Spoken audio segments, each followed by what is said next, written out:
একটা অ্যাডভার্ব আর একটা অ্যাডভার্বিয়াল ফ্রেজের মধ্যে পার্থক্যটা কি? পার্থক্য জানার আগে আমাকে বুঝতে হবে একটা গিভেন সেন্টেন্সে কিভাবে আমরা একটা অ্যাডভার্ব আর একটা অ্যাডভার্বিয়াল ফ্রেজ আমরা পেতে পারি। একটা সহজ উপায় বলি, যে ভার্বটা আছে না সেন্টেন্সে, তাকে আমরা হাউ, হোয়েন, হোয়ের দিয়ে প্রশ্ন করে, অর্থাৎ ভার্বকে এই তিনটা জিনিস দিয়ে প্রশ্ন করে যে উত্তরগুলো পাবো বা পেতে পারি সেগুলো হচ্ছে অ্যাডভার্ব বা অ্যাডভার্বিয়াল ফ্রেজ। একটু দেখি, এই দেখো স্পিক্স, এটা এখানে ভার্ব। এই সেন্টেন্সে উইল কাম, এটা ভার্ব। এখানে ওয়েন্ট, এটা ভার্ব। আমরা আগে ভার্বগুলো চিহ্নিত করে নিই।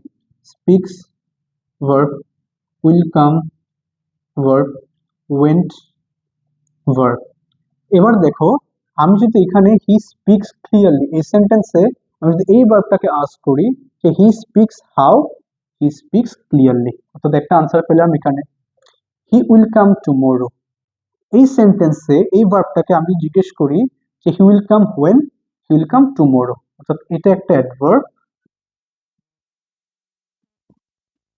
এটা একটা অ্যাডভার্ব। আর এই যে হি ওয়েন্ট দেয়ার, আমি যদি এই ভার্বটাকে আস্ক করি যে হি went where, he went there, ঠিক আছে, তাহলে এটাও একটা অ্যাডভার্ব। ফ্রেজ মানে আমরা বুঝি শব্দগুচ্ছ। আচ্ছা, ফ্রেজ আর ক্লসের পার্থক্য কি?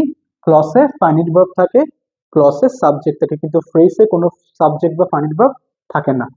এখন দেখো এখানে speaks, he speaks how, he speaks very clearly. He will come when, the next day. He went where, to the park. অর্থাৎ এটার সাথে এগুলার পার্থক্যটা কি? এখানে হচ্ছে আমি হাউ, হোয়েন, হোয়ার দিয়ে জিজ্ঞেস করে মাত্র যে উত্তরটা পাচ্ছিলাম সেটা মাত্র একটা একটা সিঙ্গেল ওয়ার্ডের মধ্যে, কিন্তু এখানে আমি হাউ, হোয়েন, হোয়ার দিয়ে যখন প্রশ্ন করলাম তখন উত্তরগুলো পাচ্ছি একাধিক শব্দের মধ্যে। Very clearly, the next day, to the park. আর এটাই হচ্ছে adverb.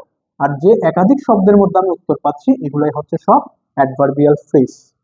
I hope now it's clear.